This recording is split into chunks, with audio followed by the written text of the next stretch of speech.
সরকার বিভিন্ন সময়ে অনেক মেগা প্রকল্প গ্রহণ করে থাকে, যে মেগা প্রকল্পগুলোর মধ্য থেকে দেশ এগিয়ে যায়।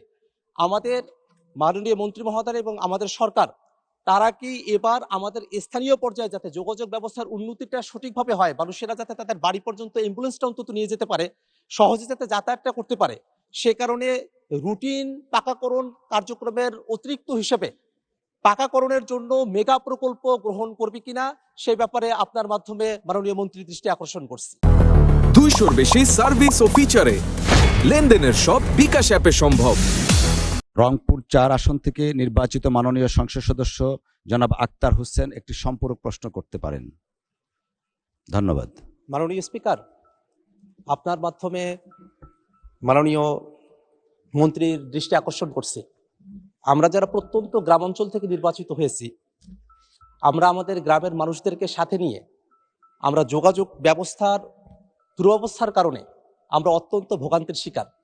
আমাদের একেবারে প্রত্যন্ত গ্রামাঞ্চলগুলোতে একটা অ্যাম্বুলেন্স বাড়ি পর্যন্ত যাওয়ার কোনো ব্যবস্থাপনা নেই।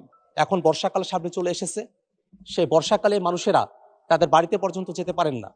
আমি আবার নির্বাচনী এলাকায় দেখেছি এমন কিছু জায়গা রয়েছে চরাঞ্চল, যেখান থেকে বাজারে পণ্য পৌঁছাতে গেলে রাস্তার অব্যবস্থাপনার কারণে, রাস্তা না থাকার কারণে সেখানে পণ্যের মূল্যবান কমে আসে, কৃষককে ভোগান্তির মধ্যে পড়তে হয়।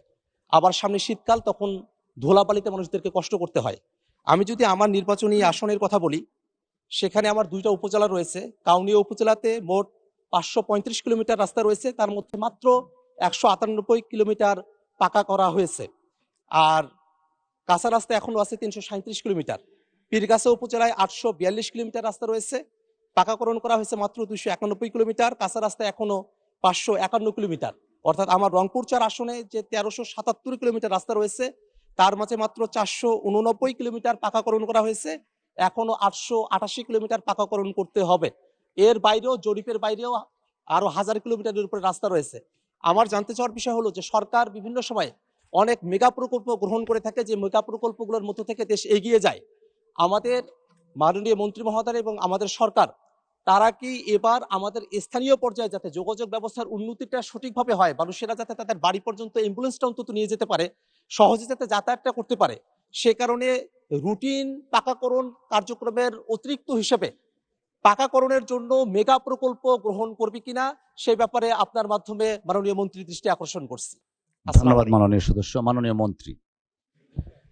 ধন্যবাদ মাননীয় স্পিকার। সেই সঙ্গে আমি মাননীয় সংসদ সদস্যকে ধন্যবাদ জানাতে চাই যে তিনি এই গ্রাম বাংলার প্রায় সব সংসদ সদস্যের মনের কথাটা বলেছেন। 200-র বেশি সার্ভিস ও ফিচারে লেনদেনের সব বিকাশ অ্যাপে সম্ভব।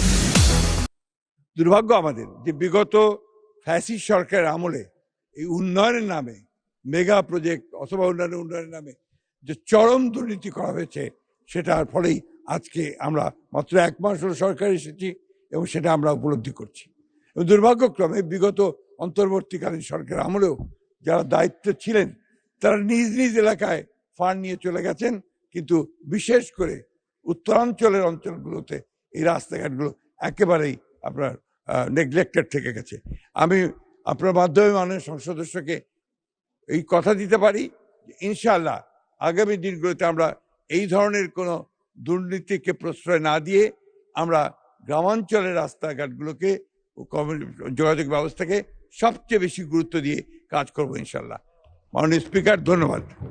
ধন্যবাদ মাননীয় মন্ত্রী।